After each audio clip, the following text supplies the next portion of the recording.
correctly. James Paterson is the newest Liberal senator for the seat of Victoria. James, thanks for joining us. Pleasure to be with you, Rath. It's not a good look, is it, for a government that says it's got a full agenda to be forced into just talking about nothing? Your listeners must be real fans of arcane parliamentary procedure if they were interested in us talking about that, Raf. Yes, the House is dealing with some legislation. As soon as it's done so, they'll send it up to us in the Senate and we'll vote on it. I don't think it's such a point of interest, but if other people are interested, happy to talk about it.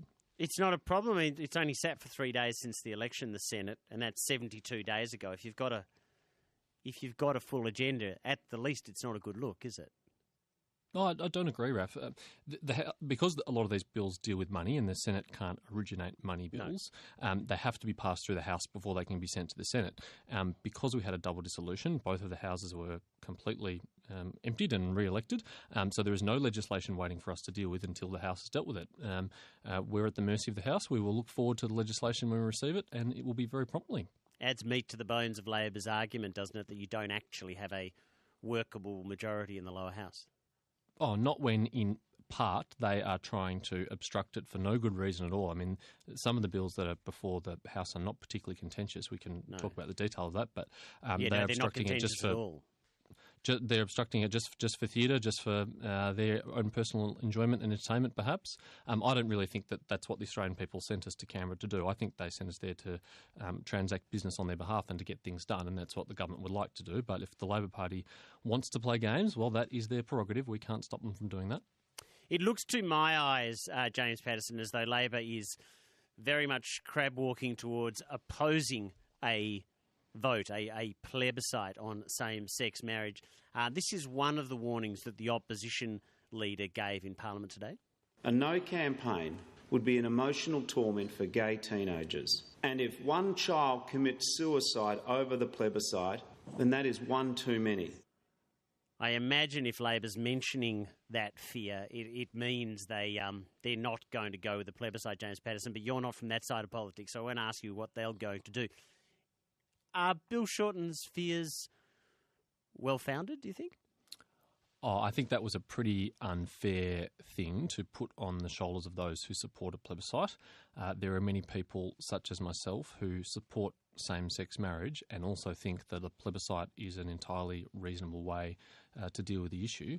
And to say that those of us who support same-sex marriage but just have a different view about the best mechanism to do that are in some way responsible for suicides, I think was a really low act by the Leader of the Opposition, and I'd encourage him to try and lift the tone a little bit.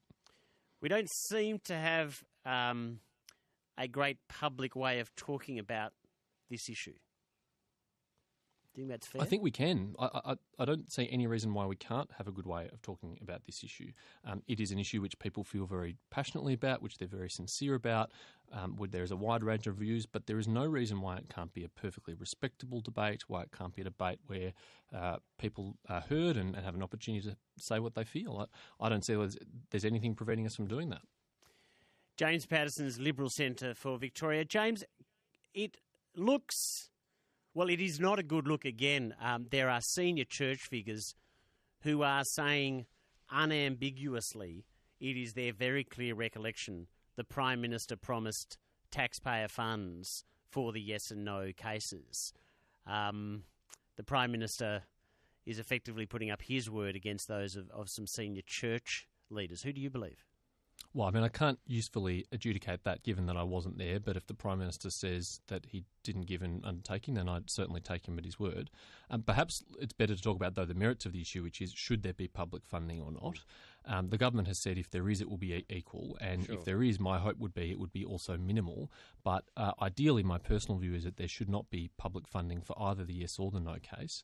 I think they should be, if they want to run television advertisements to promote their point of view, to change a law or to oppose a change to a law, then they should raise the funds to do that like every other civil society organisation has to. Just because it's a plebiscite doesn't, in my view, warrant taxpayer funding, public funding for people to run political campaigns. You might not want to talk about what the Prime Minister said, and look, the merits of the argument are important, but the Archbishop of Sydney's statement's pretty unambiguous. So this does go to the Prime Minister's trustworthiness, I guess. It is the Archbishop's clear recollection that the Prime Minister, in words that were unambiguous, stated that funding would be available to both sides. That's very different to what the Prime Minister says. That's a problem for your side of politics, isn't it?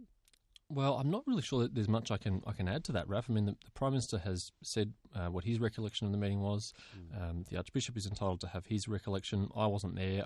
There's not much I can usefully add to that, except to say that I think that the merits of this are more important than what was said at a meeting. And the process from here is that the Cabinet will consider it, I understand from media reports, imminently, and then it will soon go to the party room for the party room to consider it. And I'll be arguing, as I have publicly, that there is no case for public funding for either side. Who's going to win that argument in your party room, James Paterson? You're publicly divided. It's up to you whether or not you think that's a problem. Who's going to prevail? I don't know, Raf. I haven't been lobbying my colleagues or doing the numbers on this. I've got my view, which I have put and will continue to put to colleagues who are interested in it. But we're a democratic party. We don't lock these things up in advance with a factional system like our friends on the other side of the aisle. So it's unknown at this stage what the outcome of that will be.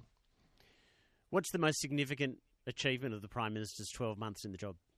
I think easily it's the economic performance under his leadership. We are growing at 3.3%, which is comfortably above trend, and that's a really good result. In the last 12 months, about 200,000 jobs have been created. 60% of those have gone to women. I think that's the Most kind of of them part-time. achievement. Is that a problem? A large number of them are part-time, and that's a global phenomenon. Our economies are a little bit different to what they once were, and I don't think you'll ever see again the high rates of full-time employment as you have in the past. And I'm not sure that's necessarily a bad thing. It'll be a bad thing for some people, but for other people, they appreciate the convenience and the flexibility of being able to work part-time or set their own hours, or they might be interested in exploring different things and doing different things and doing more than one job at once.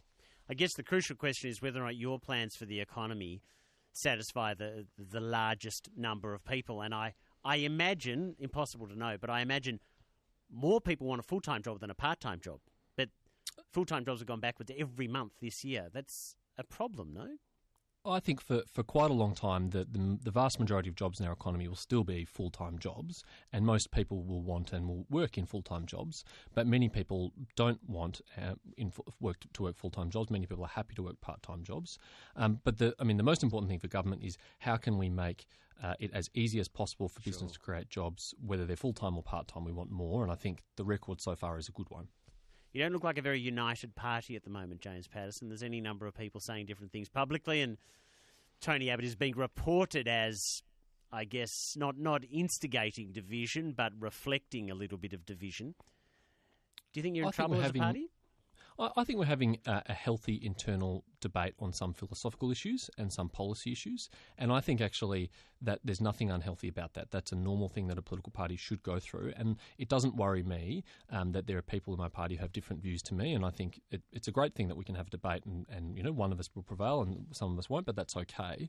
I don't think people should expect from their political parties rigid adherence to the party line and the talking points, and frankly I don't think that's really what they want. The feedback that I get from my constituents is they want their politicians to say it like it is and to say what they think and not just sprout the party line. So if it's a little bit untidy, well, that's unfortunate, I guess, but from a political standpoint, but from a public policy standpoint, I don't think we're any worse off.